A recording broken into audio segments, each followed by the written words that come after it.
ایک شخص دیہات سے آیا، ایک دیہاتی شخص تھا، عرابی، ایک بدو۔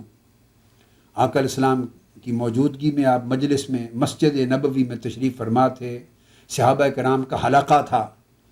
اور وہ مسجد نبوی کے اندر آیا، اس کو کچھ بوجھ ہوا اور اس نے مسجد نبوی کے اندر ہی کھڑے ہو کے پیشاب کر دیا۔ اس کو آداب معلوم نہیں ہے، نئے نئے لوگ ہیں، بدو ہیں، دور جاہلیت سے نکلے ہیں، دور کفر سے نکلے ہیں، اسلام کی پوری تعلیم ابھی نہیں لی، آقا علیہ السلام کی مجلس و صحبت میں بیٹھنے اور دین کے سیکھنے کا موقع نہیں ملا، تعلیم نہیں لی، کنسیپٹس پرانے ہیں، صرف کلمہ پڑھ لیا ہے، باقی احکام اور مسائل اور آداب تو ابھی نہیں سیکھے۔ تو اس شخص نے آ کے مسجد نبوی میں ہی پیشاب کر دیا، اور وہ کر رہا تھا، ابھی ختم نہیں کیا، کر رہا تھا۔ اتنے میں دوڑے صحابہ کرام، انہوں نے سختی سے اس کو روکنا چاہا، آقا علیہ السلام نے ان کو وہیں روک دیا، خبردار مت روکو، بیچارہ پیشاب کر رہا ہے، اس کا پیشاب کہیں رک نہ جائے تمہاری ڈانٹ ڈپٹ سے، اس کو تکلیف ہوگی، اس کا پیشاب ہو لینے دو، اگر تم نے ڈانٹا اور ڈپٹا تو اسی حالت میں وہ روک لے گا، اس کے لیے باعث تکلیف بن جائے گا۔ آقا علیہ السلام نے روک دیا، خبردار اس کو ڈانٹ ڈپٹ مت پلاؤ، مت جھڑکو، خاموش رہو۔ آگے حدیث کے لفظ ہیں، انس بن مالک فرماتے ہیں فلما قضا بولہ، جب وہ پیشاب کر چکا، ختم کر چکا، اس کے بعد آقا علیہ السلام نے صحابہ کرام سے فرمایا اب جاؤ، اسے کچھ نہ کہو، ڈول لے کر پانی کا، وہ جہاں اس نے پیشاب کیا ہے وہاں اس کو ایک دو ڈول بہا دو اور اس جگہ کو دھو دو، بس پانی کے ایک دو ڈول بہا دو وہاں اور اس جگہ کو دھو دو۔ آقا علیہ السلام نے فقط اس قدر کہا، اور حضور علیہ السلام نے فرمایا اس شخص کو جب ڈول پانی کے بہا چکے، دھو چکے،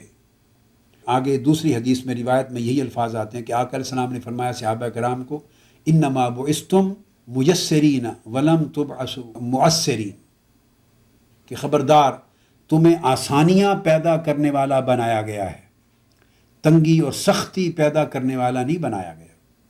تمہیں لوگوں کو سہولت کے سبب اور شفقت کے سبب اسلام کی طرف کھینچنے اور لانے والا بنایا گیا ہے، ایسا طرز عمل اختیار کرنے والا نہیں بنایا گیا جس سے لوگ گھبرا جائیں، ڈر جائیں، خوف زدہ ہو جائیں اور دین سے دور ہو جائیں۔ نرمی اختیار کرو، بشروا ولا تنفروا ویسروا ولا تعسروا، انہیں اسلام کو آسان بنا کے پیش کیا کرو، سخت بنا کے پیش نہ کیا کرو، اسلام کو اس طرح پیش کرو تاکہ لوگ رغبت پا کے قریب آئیں اسلام کے، سخت اس طرح پیش نہ کرو کہ لوگ خوف زدہ ہو کے کہیں بھاگ نہ جائیں۔ اس موقع پر آقا علیہ السلام نے انہیں یہ تلقین بھی فرمائی۔ اور امام مسلم نے اسی واقعہ کو بیان کرتے ہوئے آگے اضافتاً یہ فرمایا حدیث صحیح میں کہ حضرت انس رضی اللہ تعالیٰ عنہ ہی فرماتے ہیں کہ آقا علیہ السلام نے جب وہ پیشاب سے فارغ ہو چکا تو اس کو بلایا،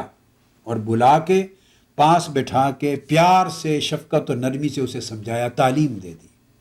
کہ جو مسجدیں ہیں ان میں پیشاب اور پاخانہ وغیرہ نہیں کیا جاتا، ان میں عبادت کی جاتی ہے، نماز پڑھی جاتی ہے، قرآن پڑھا جاتا ہے، اللہ کا ذکر کیا جاتا ہے۔ تو مسجدوں کی جو یوٹیلیٹی ہے، کیا استعمال ہے، ان کا تقدس کیا ہے، اس میں کیا کیا اعمال کیے جاتے ہیں، کیا کیا نہیں کیے جاتے، آقا علیہ السلام نے اسے آرام سے بیٹھ کے پھر احکام سمجھا دیے، تعلیم دے دی۔ یہ طرز عمل حضور علیہ الصلوۃ والسلام کا تھا۔